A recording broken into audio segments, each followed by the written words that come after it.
Kim Jong Un will be keeping North Korea watchers busy on New Year's Day, when he is expected to give his annual address laying out the country's top priorities for the year ahead. The speech, which is normally broadcast on North Korea's state-run television network, is often the best gauge of what the North Korean leadership is focused on and what tone it will take in its dealings with the outside world.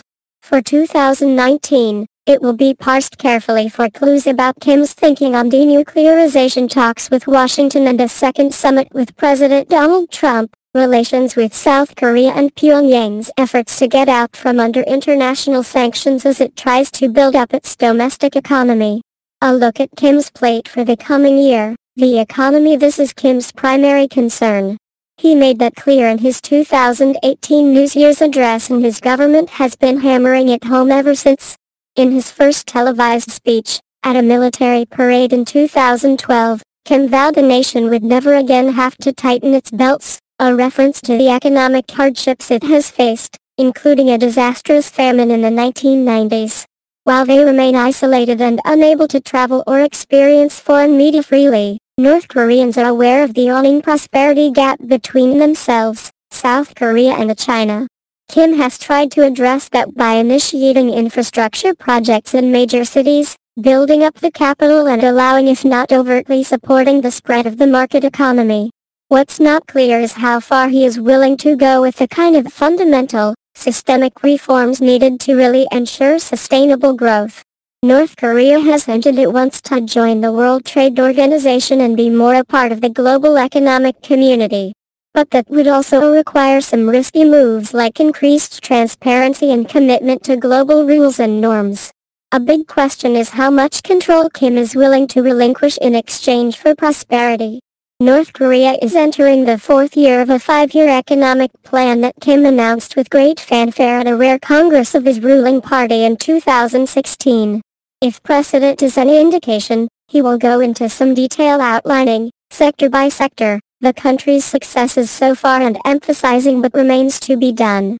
This part of the speech is usually couched in deliberately vague, broader aspirational language and is directed at the domestic party leadership. But if Kim is serious about change, this could be where he drops some important hints. The nukes. North Korea is still standing firmly behind the agreements it made with Trump at the Singapore summit. The problem is that North Korea's interpretation of what they agreed to is at odds with that of the Trump administration. Kim never agreed to unilaterally throw away his hard-won nuclear arsenal, which he maintains is a necessary deterrent to the threat of an attack by the United States. The North's moratorium on nuclear tests and long-range missile launches also isn't part of the summit agreement, and there is no explicit promise in the Singapore joint statement that the North won't continue producing or developing its missiles. So while the missiles have stopped flying for now, there's still a lot up in the air. Kim agreed the North would work toward the complete denuclearization of the Korean peninsula, but from the North's perspective, it must include the removal of what it has always claimed is the reason why it has nukes in the first place: the threat of a U.S. nuclear attack. While not directly criticizing Trump, a tactic it is likely to stick with until it sees the overall process as seriously off the rails, the North has tried to play him against his advisors while it pushes for security guarantees and sanctions relief. The bottom line is that North Korea hasn't given up much since Singapore. And it doesn't think Washington has, either. Trump has said a second summit could be held soon. The New Year's speech gives Kim a golden opportunity to set the goalposts and to try to further detach Trump from his advisors. The South, in contrast to Pyongyang's dealings with Washington, relations between North and South Korea have seen a major thaw.